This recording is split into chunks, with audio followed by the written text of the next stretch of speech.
Sud Radio, le Grand Matin Week-end, 7h-10h, Laurence Garcia. Bienvenue à vous qui nous rejoignez à suivre vers 7h20. Il y a 21 ans disparaissait l'auteur Étienne Roda-Gil. L'occasion d'écouter ses plus belles chansons écrites bien sûr pour Julien Clerc, Vanessa Paradis ou encore Johnny Hallyday. On en parle avec Jacques Pessis qui a très bien connu ce faiseur de tubes.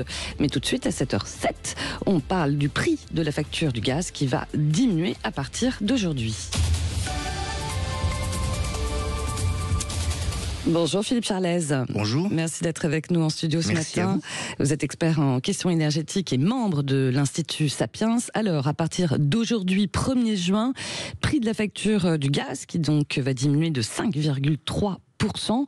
Bonne nouvelle, mais en même temps, ce prix à la baisse, c'était déjà le cas au mois de mai, non? C'est ça?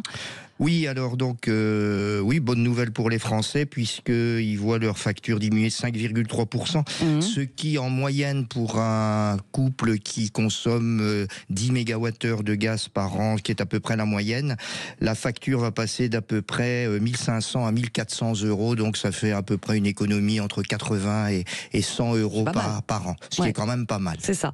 Du coup, ça concerne quoi? Un tiers des Français, j'ai vu, c'est oui, ça? à peu près. Okay. Un tiers des Français pour ceux qui ont le contrat général. Donc ceux qui ont souscrit à une offre indexée au tarif, c'est ça, un repère du gaz. Mais alors pour les autres, ceux qui sont soumis à des contrats à tarif fixe, est-ce que ça bouge pas? Donc ça bouge pas.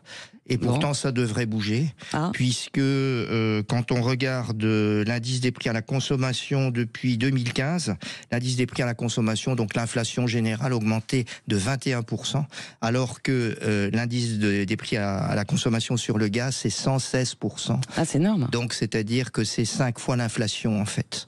Comment on l'explique? Alors, la première explication, c'est qu'il y a eu des variations du prix du gaz sur les marchés du gaz.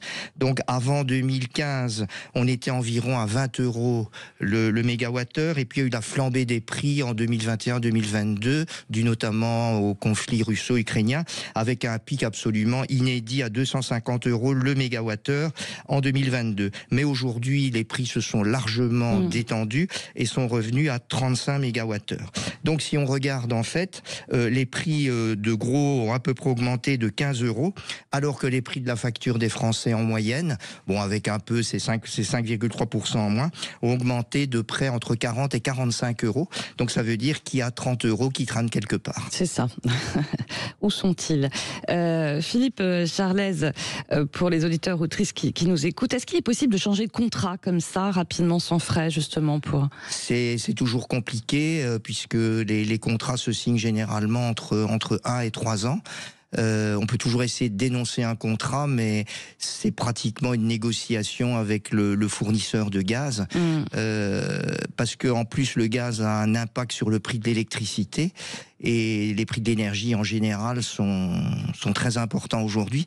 Pour un petit exemple, quelqu'un qui est justement dans le recouvrement de dettes, notamment de boulangers, il m'expliquait dernièrement que chez les boulangers, le prix de l'énergie maintenant est supérieur au prix de la matière première, c'est-à-dire au prix de la farine. Ce qui est plutôt dingue. J'ai vu que, d'abord cette situation à la baisse, est-ce que ça va durer ou pas à l'avenir? On dit que non, hein. Normalement, encore une fois, par rapport aux chiffres quand on les regarde, le prix de gros du gaz, c'est-à-dire les marchés du gaz, ne peuvent plus être aujourd'hui une excuse. Et globalement, ce qu'on retrouve dans les fameux 30 euros dont je vous parlais, c'est évidemment à la fois probablement une prise de bénéfice des distributeurs. Il y a l'entretien du réseau de distribution, puisque vous avez 3 taxes. Vous avez une taxe qui s'appelle l'accise, vous avez une taxe d'acheminement, donc c'est le réseau de distribution, et puis la TVA. Et quand on voit l'accise, elle était de 1 euro en 2015, elle est aujourd'hui de 17 euros, donc vous voyez l'augmentation assez considérable en fait de la part taxe. Et donc si l'État était à peu près correct, il devrait aujourd'hui, pour ramener ça à l'augmentation du prix du gaz en tant que tel, baisser la facture entre 15 et 20%. Écoutez, le message est passé. En tout cas, merci beaucoup pour vos lumières. Philippe Charlez, je rappelle que vous êtes expert en questions énergétiques et membre de l'Institut Sapiens. Et dans quelques instants, on retrouve notre lève-tôt du week-end. Il est 7h12.